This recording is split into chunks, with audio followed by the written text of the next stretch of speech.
Mis amigos, ¿qué tal? Muy buenos días. Feliz sábado para cada uno de ustedes desde México. Les mando un abrazo. Deseo de todo corazón que esta semana haya sido de gran bendición para todos.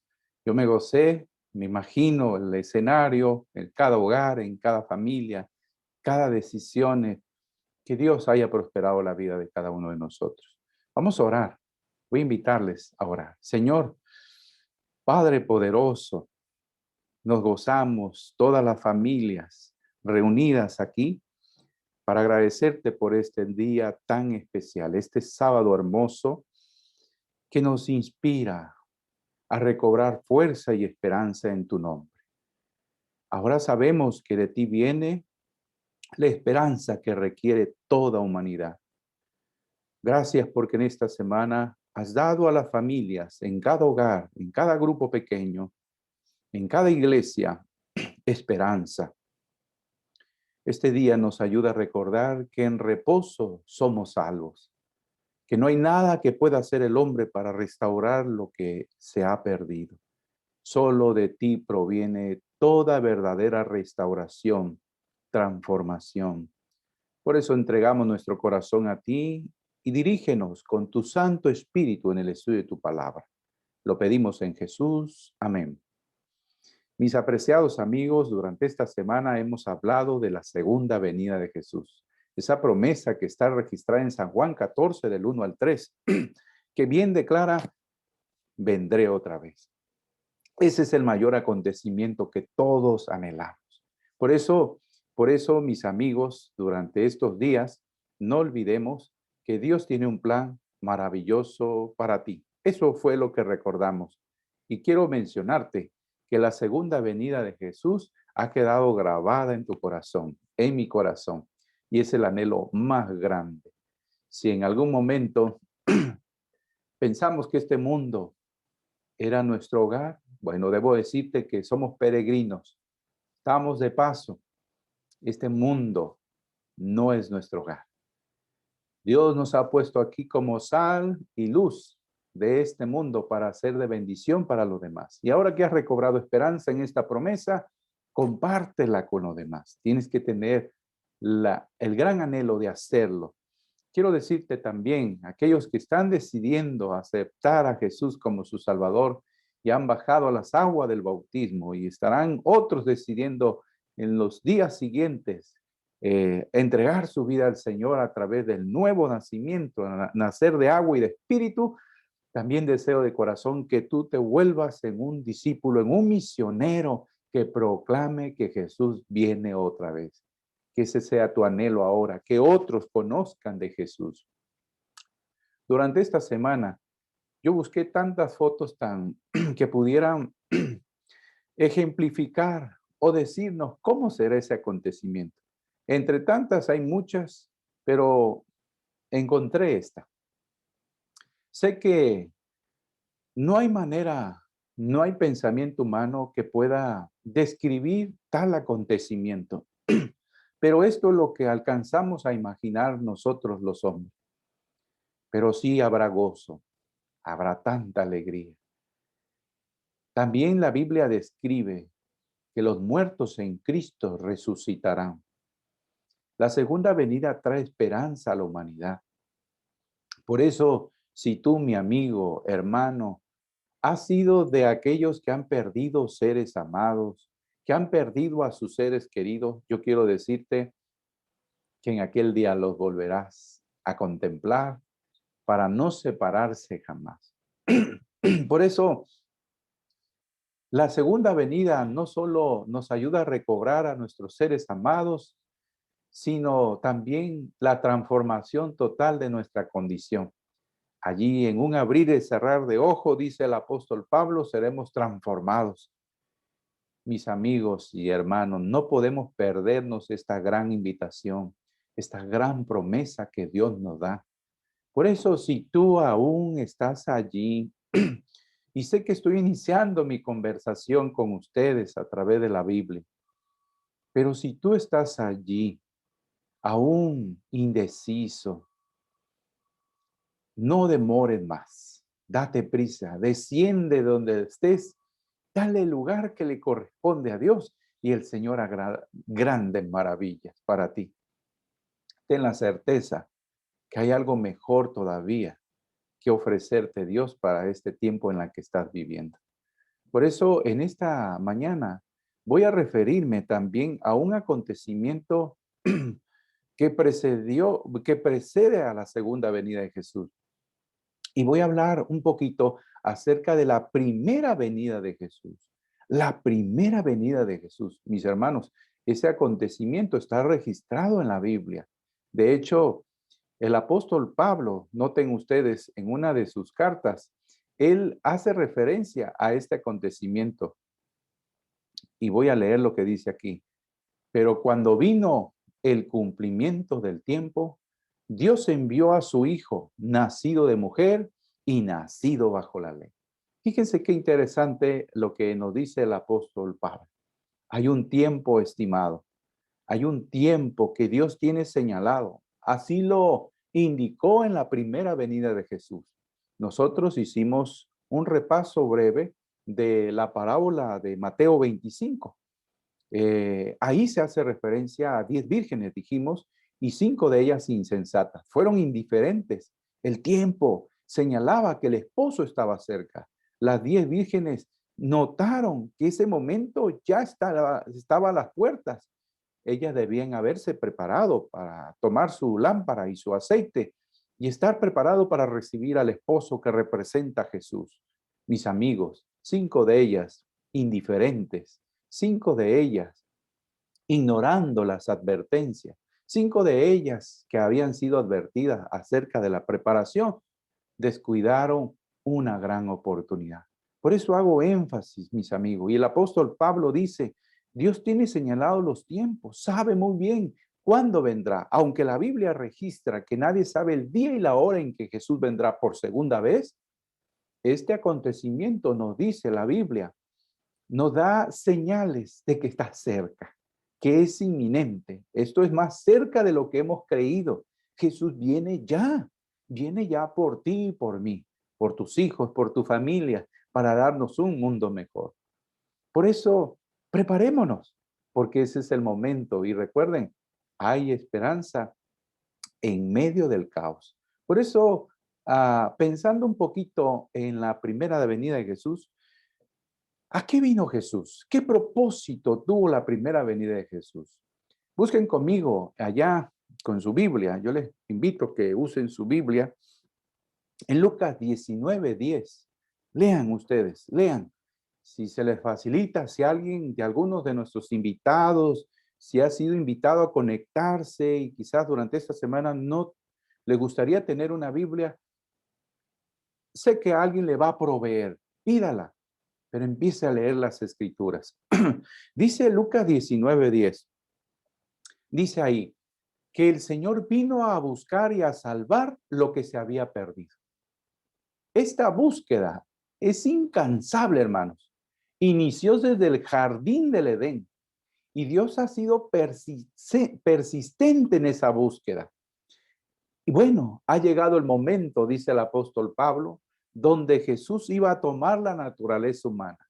Se humilló como hombre y soportó las tentaciones de Satanás. De hecho, hablando un poquito del plan de redención, la Biblia registra en Filipenses, vamos a buscar el libro de Filipenses, el capítulo 2, el versículo 5 al 8, dice, haya pues en vosotros este sentir que hubo también en Cristo Jesús. Él, siendo en forma de Dios, no estimó el ser igual a Dios como cosa que aferrarse, sino que se despojó a sí mismo, tomó la forma de siervo y se hizo semejante a los hombres. Más aún, hallándose en la condición de hombre, se humilló a sí mismo, haciéndose obediente hasta la muerte y muerte de cruz. Qué hermoso pasaje nos hace referencia de lo que hizo Jesús. Nos damos cuenta que el propósito de la primera venida es dar esperanza a la humanidad caída. La condición del hombre era deplorable y en esa condición Dios tomó eso para alcanzarnos también. porque hay un virus mortal, el virus del pecado. A ese virus es que le debemos temer. A ese es el virus que mata el alma, que nos roba la esperanza, que nos roba, nos separa de Dios, que nos separa de las grandes oportunidades que la Biblia registra. Mi amigo que me escucha, lo cierto es que cuando se predicaba acerca de la primera venida de Jesús, hay un registro que a mí me hace pensar y me da tanto temor, que dice que cuando esto se proclamaba, dice San Juan 1:11, búscalo usted en su Biblia, en San Juan 1:11, que a los suyos vino y los suyos no le recibieron, no le conocieron. Fueron unos pastores y algunos reyes del oriente que reconocieron porque habían estado escudriñando las escrituras y pudieron identificar al Mesías, al que le había prometido, se le había prometido a Adán y Eva, allá en el jardín del Edén, en Génesis 3:15, de que vendría un Salvador y que vendría a morir para tomar el lugar que nos correspondía a nosotros. Fue ese gran amor que inundó en la vida de Dios Padre, en Dios Hijo y el Espíritu Santo para alcanzar a la humanidad. Dios ha sido persistente, ha querido alcanzar los corazones de los hombres, pero estos se resisten. Hay una escritora, Elena G. de White, una escritora cristiana, dice que en su libro La historia de la redención, dice que su nacimiento, el nacimiento de Jesús, careció de grandeza mundana. No nació en una cuna de oro, nació en un establo. Su cuna era un pesebre. No obstante, su nacimiento fue honrado más que el de cualquiera de los hijos de los hombres. ¿Por qué? Porque los ángeles del cielo, hermanos, dieron información a los pastores acerca del advenimiento de Jesús, y la luz y la gloria de Dios acompañaron su testimonio. Dice las escrituras que las huestes celestiales pulsaron sus arpas y glorificaron al Señor, un canto de alabanza porque había anunciado la esperanza de un triunfo al advenimiento del Hijo de Dios al mundo caído, para llevar a cabo la gran obra de redención y brindar mediante su muerte felicidad y vida eterna al hombre. ¿Cómo ven ustedes? El Altísimo honró la venida de su Hijo y los ángeles le adoraron. Mis amigos y hermanos, este es un acontecimiento hermoso. Para poder comprender la segunda venida de Jesús, necesitamos comprender la primera venida de Jesús. ¿A qué vino Jesús? Lean ustedes los evangelios y podrán contemplar ese acontecimiento cuando Jesús peregrinó en esta tierra. Porque es allí donde nos damos cuenta a qué vino Jesús a esta tierra.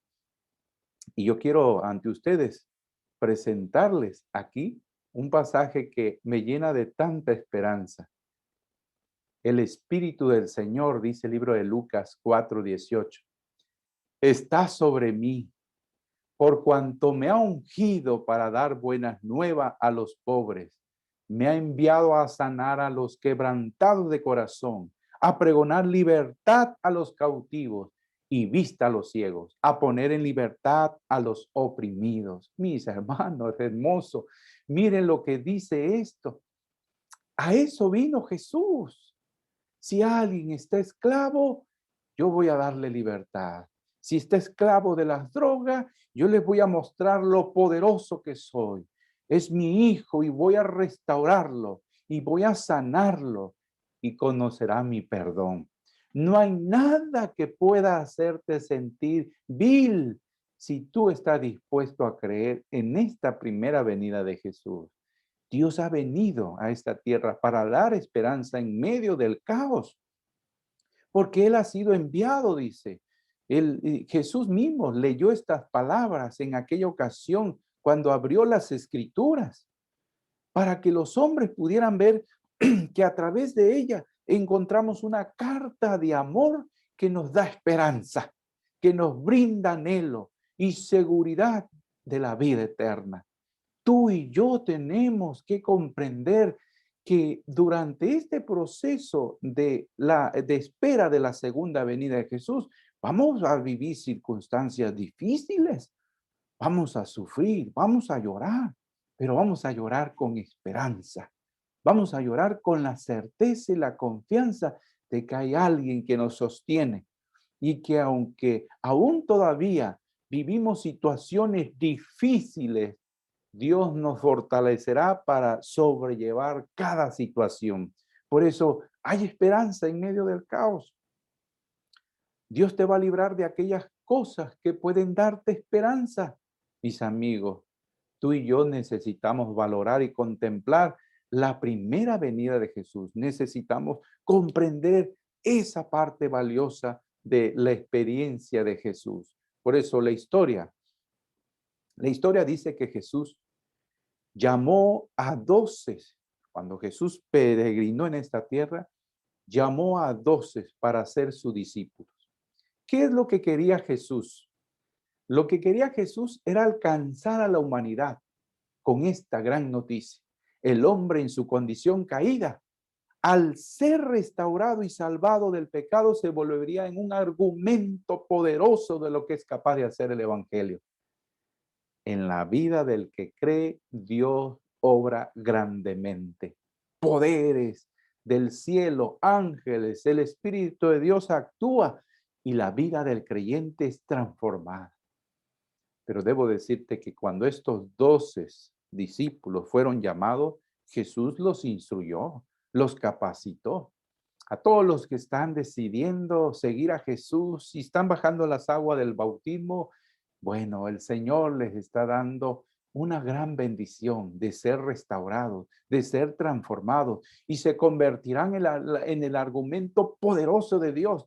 Muchos verán en ustedes las grandes cosas que el Señor está haciendo. Y entonces el evangelio se convertirá en el argumento más poderoso que tiene Dios en esta tierra para que muchos crean en que Dios es real y existe. No hay otro argumento. Dios nos usa como instrumento. Y cuando digo nos usa, no quiero que se entienda como un objeto cualquiera.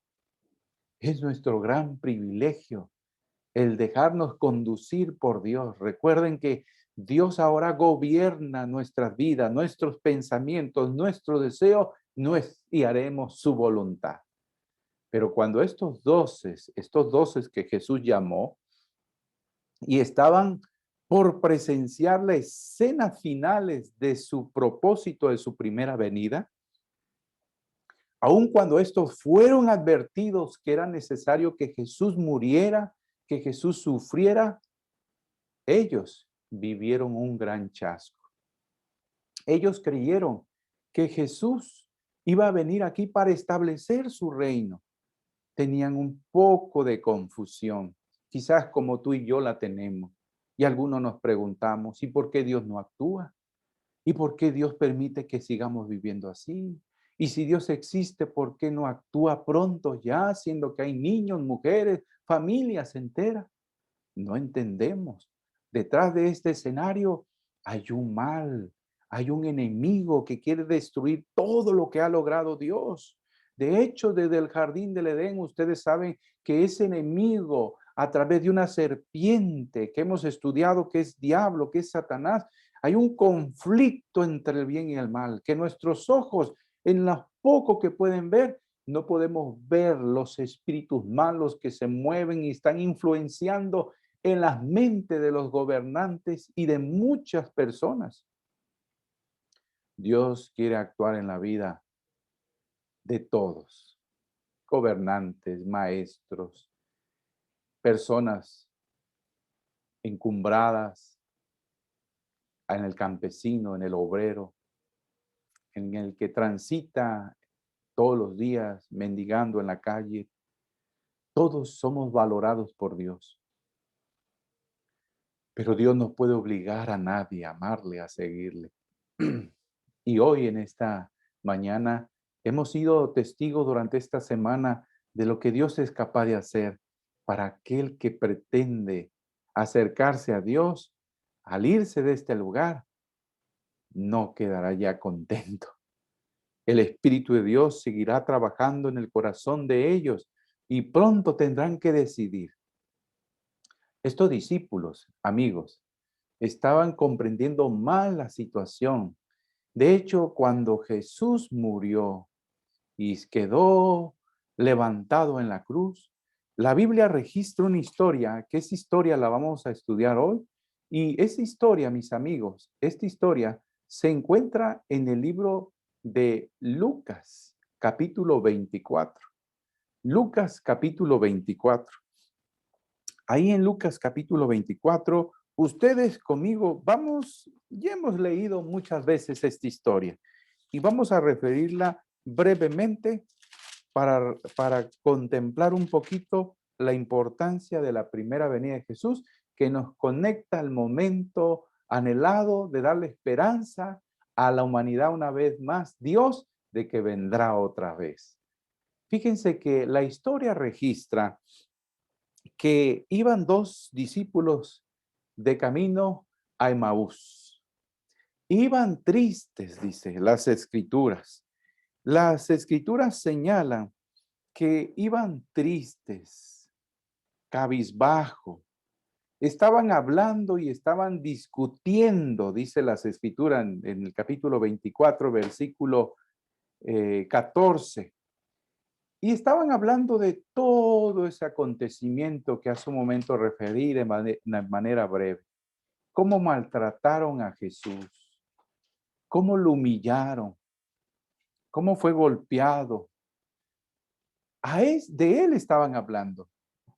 Y se quedaban sorprendidos porque se preguntaban, pero ¿cómo es posible? Pero si él alimentó a 5,000, pero si él le dio vista a los ciegos, pero si él levantó a los paralíticos, resucitó a los muertos, a Lázaro. Estaban un poco confundidos, ¿qué digo? Poco, estaban totalmente desesperanzados, porque habían puesto en Jesús su esperanza y estaba bien puesta, pero ellos creían que Jesús no debía haber muerto en esa condición tan deplorable, tan triste y humillante. Pero recuerden que Jesús había venido a buscar y a salvar lo que se había perdido. Y cuando digo vino a buscar y a salvar, sí, vino de manera persistente a decirte, yo he venido por ti, sígueme. Pero al venir por ti y por mí, también nos dijo que Él moriría la muerte que nosotros merecíamos morir. Esa muerte eterna. Estábamos destituidos de la gloria de Dios y entonces la única forma para restaurar y volver a la unión con nuestro Padre Celestial era Jesús dando su vida por ti y por mí. La gravedad del pecado muchas veces la explicamos, pero no comprendemos su magnitud, la gran problemática universal que ésta tiene, y Dios vino a proveer salvación a la humanidad. Jesús vino a esta tierra por primera vez para pagar lo que la ley exigía, la muerte del pecador. Yo imagino en aquel jardín del Edén cuando Adán y Eva comieron el fruto que Dios les dijo y les advirtió, no comas de ese fruto porque el día que comas moriréis. Pero viene la serpiente, los engaña, le dice, no es cierto, no van a morir, seréis como dioses. Y hubo una gran disyuntiva, hubo allí un pleito, como Pablo lo refiere, pelea la buena batalla de la fe, pelea la buena batalla de la fe. Y Adán y Eva estuvieron peleando si le creía a Dios o le creía a la serpiente. Dios le decía, no coman, morirán. Y la serpiente decía, coman, serán eternos, serán como dioses, conocerán el bien y el mal. Y había un pleito, una batalla se generó en su mente. Esta semana muchos están viviendo esa batalla. Muchos la han logrado vencer y han salido victoriosos, decidiendo creer en Jesús como su Salvador. Y gloria a Dios. Amén, hermanos. Y yo escucho ahí esos amenes por la fe. Y mis amigos, esa batalla estaban viviendo estos dos muchachones, estos dos discípulos que caminaban tristes, cabizbajos. No recordaban que Jesús les había dicho, era necesario que yo padeciese, era necesario que yo muriera, era necesario que esto sucediera. Jesús nos ha advertido muchas veces que es necesario que pasemos por tribulaciones aquí en esta tierra. Dios nos ha advertido durante este trayecto, hay advertencias, pero también hay promesas que nos van a fortalecer para sobrellevar y llegar hasta ver el cumplimiento de su segunda venida. Pero tenemos que ir a las escrituras. La Biblia señala, mis amigos, que mientras estos caminaban, sus ojos estaban encubiertos, no podían ver de repente a un extraño que se le acercó. Ustedes vieron la foto hace un momento. Caminaba al lado de ellos. Sí, mis amigos, era Jesús el que caminaba con ellos. Y yo estoy sorprendido cómo a veces estamos ciegos y cómo el dolor o la negatividad nos ciega de que Jesús está a nuestro lado. Me acuerdo tanto de aquella poesía de las huellas, que cuanto más dolor había, aquel pobre decía, me has abandonado, y es que Jesús lo llevaba en sus brazos. Mis amigos, el gran amor de Dios, no puedo explicarlo. Es un milagro en la vida del que cree y cada uno debe vivir esa experiencia.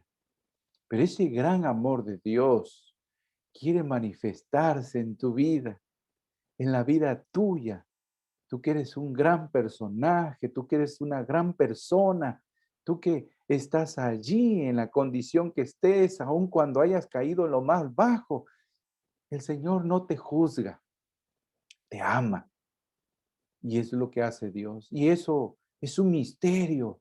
No lo comprendemos del todo porque no sabemos amar, sabemos odiar, somos egoístas.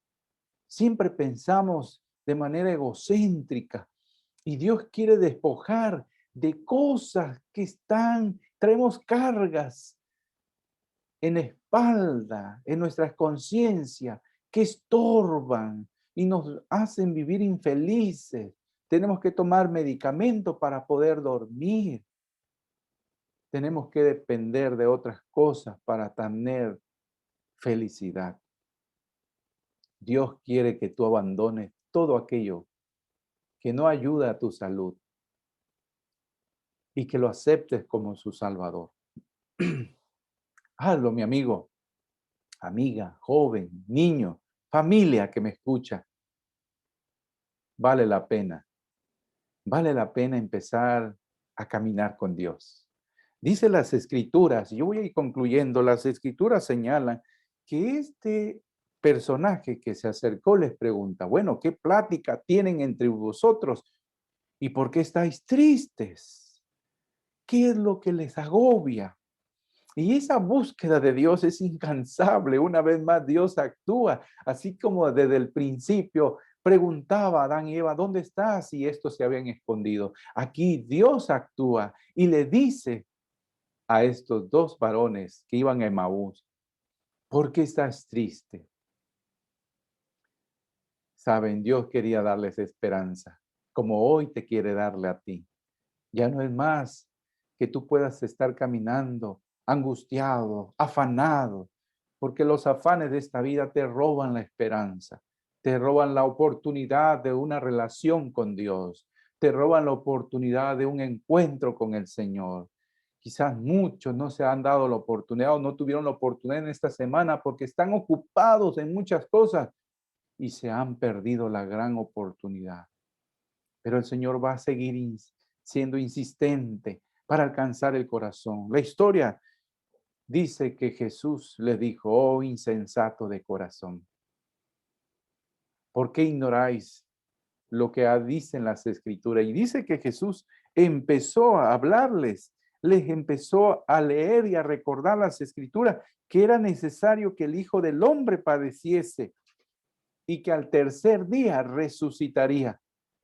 Mis hermanos, cuando Jesús, el extraño, que no habían conocido para ellos, dice que les dijo, insensatos y tardos de corazón para creer todo lo que los profetas han dicho. ¿No era necesario que el Cristo padeciese estas cosas y que entrara en su gloria? Y algo que dice aquí, dice, y comenzando desde Moisés y siguiendo por todos los profetas, les declaraba en todas las escrituras lo que de él decían. Es necesario, yo te invito para que en el trayecto de tu preparación sigas abriendo las escrituras y te prepares para saber las grandes cosas que Dios tiene. Yo quiero concluir con algo en esta historia.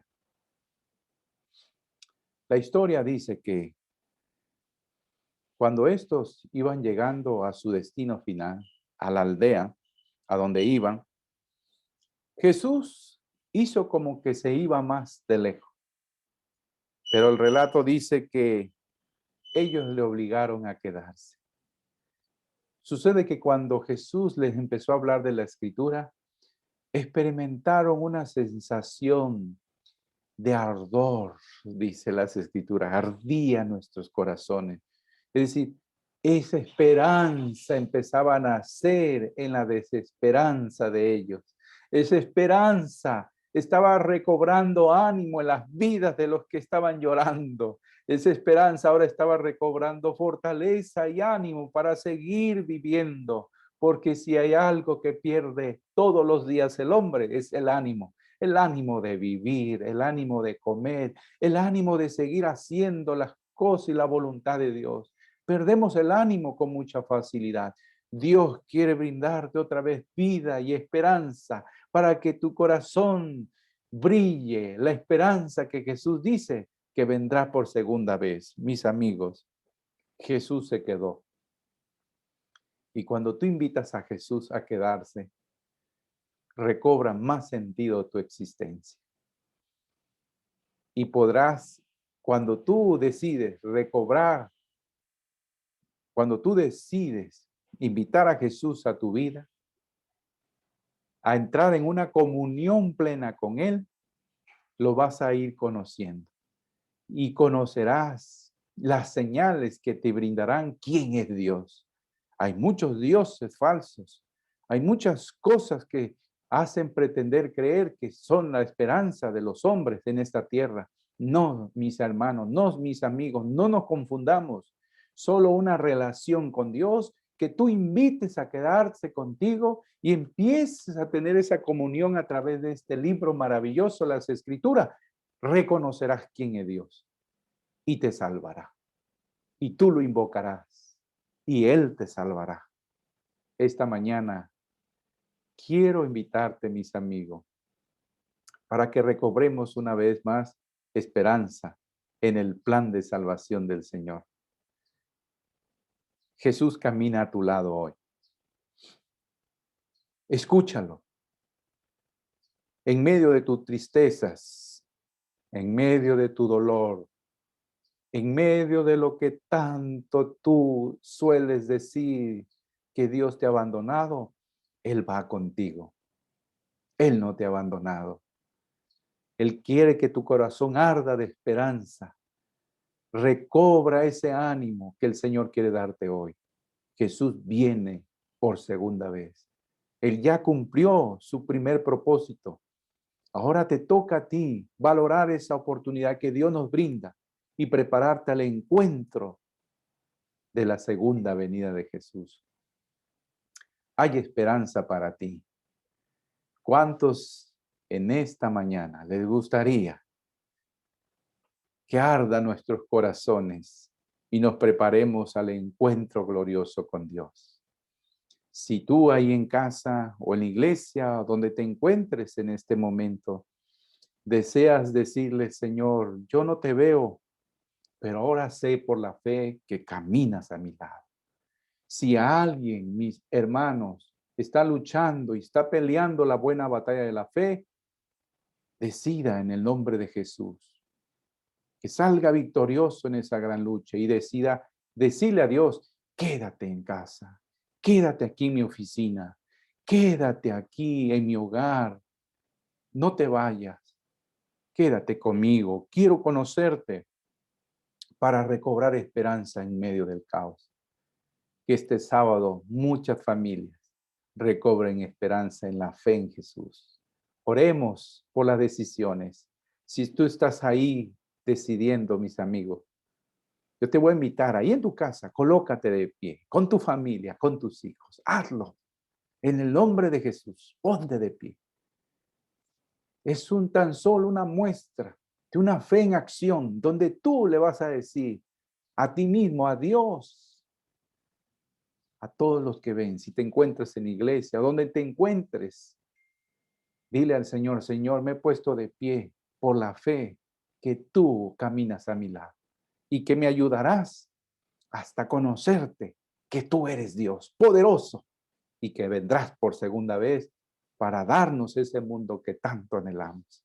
Voy a invitarte a todos aquellos que se han colocado de pie, que oremos al Señor. Oremos. Padre, gracias, Dios poderoso. En tu mano encomendamos la vida de todos tus hijos que hoy, por la fe, se han colocado de pie. Ayúdales para que ellos puedan buscar qué pueden hacer para prepararse. Que los pastores, los ancianos, los diáconos, los misioneros de tu iglesia, los discípulos que hayas amado para que sean esperanza y vean en ellos la oportunidad que tú le das a la humanidad, puedan ayudar a los nuevos conversos a prepararse al encuentro con Dios. Bendice a tu iglesia en Venezuela, que sigan proclamando el mensaje, fortalece su fe y su ánimo para que muestren al mundo entero que Jesús viene pronto. Gracias. En el nombre de Jesús lo pedimos. Amén. Un abrazo muy grande. Dios les bendiga siempre. El Señor les proteja. Y fue un placer muy grande haber convivido con ustedes. Su pastor y amigo José de León Galán desde México. Seguimos orando por Venezuela y ustedes oren por nosotros. Dios les bendiga. Hay esperanza en medio del caos.